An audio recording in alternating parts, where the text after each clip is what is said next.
Bonjour à tous, c'est Yohan914. Alors aujourd'hui on se retrouve sur une petite vidéo sur l'Open Bank. Donc on va voir quelques nouveautés en fait au niveau de la FinTech et des nouvelles réglementations qui viennent tout juste d'entrer en vigueur. Donc on est le 12 janvier 2019, donc ça fait à peu près un an que la directive DSP2 a été promulguée. Et donc il reste quelques mois avant l'application totale de toute cette grosse directive en fait sur les services de paiement de seconde génération. Donc on va voir un peu ça ensemble rapidement. Dans la deuxième partie de la vidéo, je vais vous montrer très simplement comment faire un budget. Donc j'espère que 90% d'entre vous, voire 100% l'ont déjà fait et l'utilisent quotidiennement. Et dans la dernière partie, je vais vous présenter une petite application justement qui va vous aider à maîtriser votre argent en fait. À pouvoir voir déjà si vous avez respecté votre budget. Donc la première chose à faire évidemment c'est de créer un budget. Et justement de pouvoir analyser ça, et justement le DSP2 ça permet de faire ça. Donc on commence tout de suite. Donc vous voyez ce petit dessin en fait qui montre donc comment ça fonctionnait avant, donc avec les banques institutionnelles, donc la banque de papa maman que vous avez hérité en fait, que vous avez dû avoir, et comment les startups, donc ça s'appelle la FinTech, donc c'est financière, technologie, hein, tout ce qui touche à la banque. Et il y a énormément d'entreprises, de startups qui ont créé beaucoup de services autour de ça, et aussi des nouvelles banques qui ont pu émerger grâce à ça. Donc ce qui change avec le DSP2, déjà il y a plusieurs choses. La première chose à savoir, c'est que vos données bancaires vous appartiennent. C'est votre propriété. Donc là c'est un peu l'équivalent du RGPD mais pour les données bancaires. Donc ces données, vous en faites ce que vous voulez. Donc déjà ça veut dire qu'aucune banque en fait ne peut vous interdire d'accéder à ces données, d'accéder à votre historique de données, l'exporter, le télécharger ou y accéder avec là par exemple une application, par exemple pour connecter, si vous avez plusieurs banques, vos différents comptes et vos différentes banques ensemble, ce qui peut être plutôt pratique. Donc sachant que en fonction de votre banque, vous avez normalement une application web qui vous permet de consulter vos comptes. En toute logique, vous utilisez pour vos comptes l'application qui est fournie par votre banque. Un outil qui peut être bien, mais il faut savoir qu'il y a beaucoup mieux. Vous n'êtes pas du tout obligé d'utiliser l'application fournie par votre banque pour accéder à vos comptes. Ça c'est la première chose à savoir. Ensuite, dans cette directive européenne sur l'Open Bank, donc il y a plusieurs choses, notamment aussi le fait de pouvoir retirer du liquide chez les commerçants. Donc vous savez, les problèmes avec les distributeurs de billets, il n'y en a plus en campagne, etc. Ça pose des problèmes à beaucoup de personnes.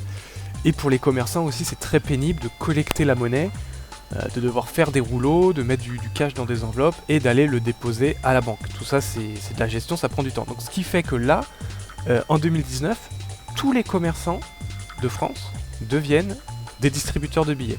Donc ça veut dire que vous, admettons que vous êtes à Carrefour, vous faites vos courses, en plus de tout ce que vous avez acheté, vous demandez 2 billets de vin à la caissière, vous faites votre carte bleue et on vous donne du cash. Donc ce qui fait que l'argent va pouvoir tourner, le cash va pouvoir tourner sans passer par la banque. Parce qu'il faut savoir que toute la gestion de remplir les distributeurs de billets, distribuer l'argent, récolter l'argent, le faire rentrer, etc., ça coûte beaucoup d'argent. Donc là, c'est un peu les citoyens qui vont se débrouiller, qui vont acheter leur pain avec leur argent, qui vont récupérer du cash, qui vont utiliser le cash chez un autre commerçant, etc., etc., etc. Donc ça, c'est une grosse innovation. Ensuite, il y a l'obligation de l'authentification forte pour l'utilisation des cartes de crédit pour des montants supérieurs à 30 euros. Donc déjà tout ce qui est paiement sans contact, donc là vous oubliez. L'authentification forte, ça veut dire qu'il y a 2 facteurs d'identification. Donc soit votre carte plus un code envoyé par SMS, soit votre carte plus le code de sécurité, soit votre carte plus, je sais pas, on peut imaginer une empreinte digitale, ce genre de choses. En tout cas 2 facteurs différents. Si vous avez votre carte, c'est un facteur de possession, vous possédez la carte, plus un facteur mémoriel, vous connaissez le code. Quelqu'un qui a juste le code ou juste la carte ne pourra pas utiliser, il faudra les deux. Donc ça ça me paraît logique, mais bon apparemment c'était pas en place. Donc là notamment pour tout ce qui est paiement sur internet, les sites auront l'obligation de vous proposer ce double facteur. Donc voilà un peu pour l'open bank. Donc je pense que vous avez bien compris le principe de l'open bank et de la fintech. Maintenant on va voir rapidement comment créer un budget. Donc vous pouvez le faire sur un bout de papier, vous pouvez le faire sur Excel, vous faites comme vous voulez. Là je vous montre ça parce que c'est vraiment le plus simple. Donc c'est un modèle qui est proposé dans Office, ça s'appelle budget mensuel simple. Là j'ai juste rajouté ça en plus. Je vous mets le lien de ce fichier dans la description. Vous pouvez aussi en créer un en OpenOffice. Là ce qui est bien c'est qu'il y a des barres de pourcentage et surtout l'intérêt en fait c'est de savoir combien il vous reste à la fin du mois et de savoir quel pourcentage et comment vous répartissez vos dépenses. Donc c'est super simple. J'espère que la plupart d'entre vous l'ont fait déjà depuis longtemps, mais je pense surtout aussi peut-être aux étudiants, les personnes qui ne sont pas encore dans la vie active. Donc ça c'est impératif. Il faut que vous listiez vos revenus. Donc c'est simple, hein, vous mettez combien vous gagnez ici, et puis combien vous dépensez. Donc c'est de lister toutes les charges fixes, donc qui se débitent chaque mois.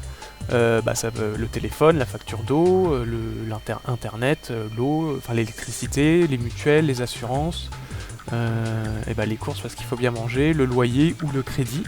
Vous listez ici toutes vos dépenses. Et du coup, je vois là par exemple qu'il me reste 280 € à la fin du mois. Donc 280 € que je vais pouvoir éventuellement épargner ou investir quelque part. Bon, sachant que ça, c'est le budget des frais fixes. Il y a aussi des frais, je sais pas, si vous allez au resto, etc. Vous ne l'avez pas forcément listé dans votre budget.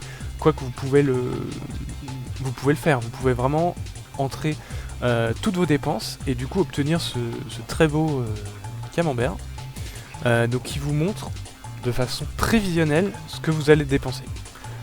Ensuite ce budget mensuel, bien sûr, n'hésitez pas à en faire un annuel, donc forcément vous multipliez tout ça par 12 et ça va vous montrer ce que vous allez dépenser en théorie à l'année, ce que vous allez gagner en théorie et ce qui va vous rester. Donc sachant quand vous prenez, je sais pas moi, n'importe quoi, un abonnement internet, quand on vous dit 30 €, 30 € c'est pas cher, ouais mais c'est 360 € que vous allez dépenser chaque année. Donc c'est pour ça que c'est important de multiplier par 12 tous vos abonnements pour voir ce que ça pèse en fait en pourcentage par rapport à ce que vous gagnez. Donc là, ce que je viens de faire là, bon, c'est des chiffres bateaux que j'ai mis juste pour vous montrer. Donc là, je dépenserai, d'après ce que j'ai mis ici, que 84% de mes revenus. Donc ça veut dire qu'il me reste presque 300 €. Donc ce qui est plutôt pas mal. Ensuite, pour les plus feignants d'entre vous, ou tout simplement pour les plus jeunes, maintenant il n'y a plus besoin en fait de se prendre la tête avec la comptabilité, puisqu'il y a justement des super outils.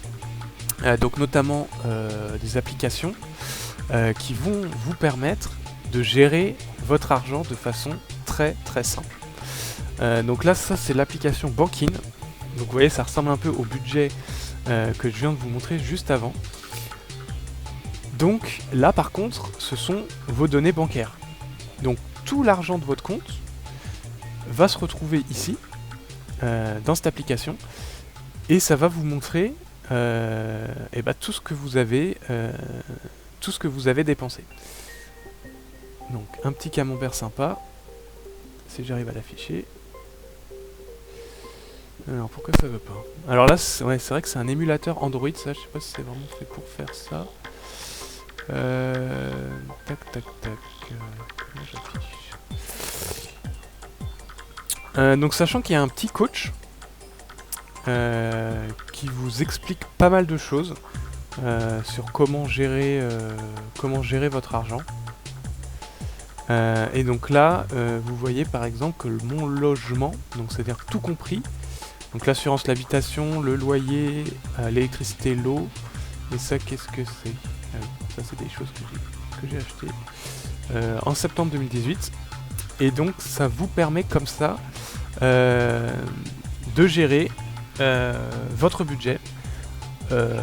Donc sans passer en fait par votre banque. Donc sachant que si vous êtes étudiant, si vous n'êtes pas encore entré dans la vie active, moi ce que je vous conseille c'est de ne pas utiliser la banque de vos parents en fait.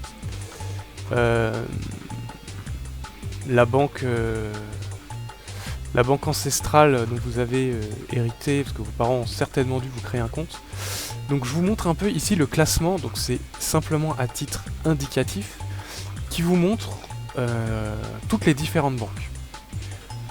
Donc là, d'après ça, c'est vraiment indicatif, donc c'est la note globale en fait des utilisateurs multipliée par les frais bancaires, multipliée par la note de satisfaction. Donc là, la banque numéro 1, ce serait Fortuneo, d'après ce que nous dit Banking. Encore une fois, à prendre avec des pincettes. Donc Boursorama arrive en 4ème, ING Direct et Before Bank. Il y a aussi Ma Banque, Hello Bank, AXA Bank, etc. etc. La Banque Postale n'arrive qu'en 9ème position. Donc vous voyez que si vous utilisez une banque du style Crédit Agricole, LCL, etc., il y a des frais bancaires qui sont quand même assez importants. Mais d'un autre côté, vous avez des agences, vous avez des conseillers, donc vous faites ce que vous voulez. Moi, ce que je voudrais vous proposer, c'est de tester en fait, de voir... Parce que Fortuneo, par exemple, c'est que de la banque en ligne. Donc si vous êtes vraiment plus smartphone, si vous gérez votre banque sur votre téléphone, bah en fait, vous allez chatter en fait avec un conseiller. Vous n'avez pas besoin d'envoyer de mails, d'appeler, de prendre des rendez-vous et tout. Si vous avez un truc, vous chattez avec votre conseiller qui va vous conseiller. Par contre, il n'y a pas d'agence et vous ne verrez jamais quelqu'un en face. C'est pour ça que c'est pas cher aussi. Donc, à voir. À voir, en tout cas, ne vous bloquez pas dans la façon dont vos parents faisaient. Vous n'êtes vraiment pas contraint de faire la même chose. Ce qui est bien avec cet outil, c'est qu'il va aussi analyser vos dépenses et il va vous proposer d'épargner, il va vous proposer des crédits, il va vous proposer de changer de banque, il y a 350 banques qui sont connectées à ce système, donc le jour où vous avez besoin d'un prêt IMO, d'un prêt à la consommation, de changer d'assurance, tout ça va se comparer avec toutes les offres du marché. Et donc ça c'est bien parce que vous n'êtes pas bloqué dans votre banque historique, vous pouvez changer à tout moment et vous pouvez comparer tout ce qui existe. Donc c'est vraiment pas mal.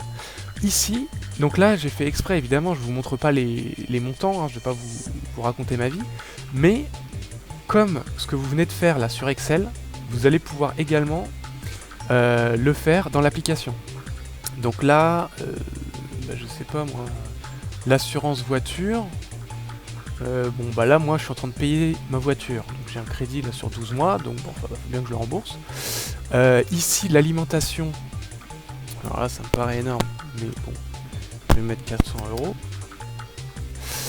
Et ce qui fait que vous pouvez vous programmer une tonne de notifications, donc qui vont venir sur votre portable ou par mail ou par SMS, pour dire, boum, vous avez dépassé le montant que vous étiez fixé pour telle chose. Ou boum, vous êtes à découvert, vous allez pouvoir enfin évidemment, avant d'être à découvert, vous allez vous mettre une alarme, alors peut-être garder 200 € de bouée de secours, de prévision. Si votre compte arrive vers les 200 €, enfin, s'il passe en dessous des 200 €, boum, ça vous déclenche une notification. Donc ce qui fait que, bon, normalement vous êtes déjà connecté avec votre banque sur votre téléphone, et vous consultez le solde régulièrement, enfin, j'ose espérer.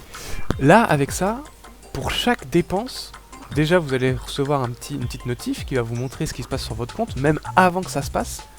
Donc notamment pour tout ce qui est prélèvement automatique, ça va vous dire, là par exemple on est le 12, le 15, je sais pas moi, il y a GDF qui va vous prélever la facture de gaz par exemple de 30 €. Voilà.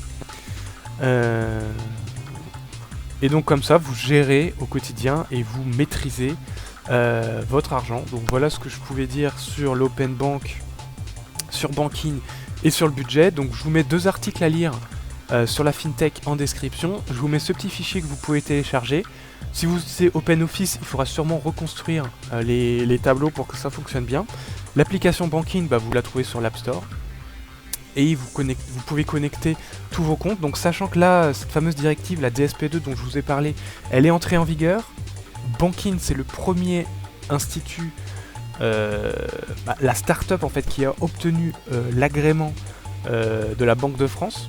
Donc ils sont considérés comme une banque. C'est le même niveau de sécurité que votre banque. Donc il n'y a pas de raison de ne pas leur faire confiance. Donc c'est ISO 27001 évidemment au niveau des serveurs, c'est certifié ACPR, donc les normes bancaires. Donc en fait c'est une start-up française qui se glisse en fait au même niveau que les banques. Donc ça c'est très intéressant. Donc notamment là par exemple, depuis que j'ai découvert que je pouvais faire tout ça, j'ai demandé à ma banque de savoir comment faire pour accéder à mon historique. Puisque là en fait je n'ai accès qu'à 6 mois. Donc j'ai posé la question à Bankin de savoir comment faire, parce que j'aurais bien voulu analyser en fait l'année 2018, comme je vous ai dit, de voir sur 12 mois. Je peux le faire sur Excel, mais je voudrais voir en vrai tout ce qui s'est passé sur mon compte, comment est-ce que tout ça s'est agencé, combien j'ai dépensé vraiment, je sais pas, par exemple ma voiture, bah là à l'heure d'aujourd'hui je saurais pas vraiment vous le dire, il faudrait que j'épluche, ça prendrait des jours, ce serait compliqué.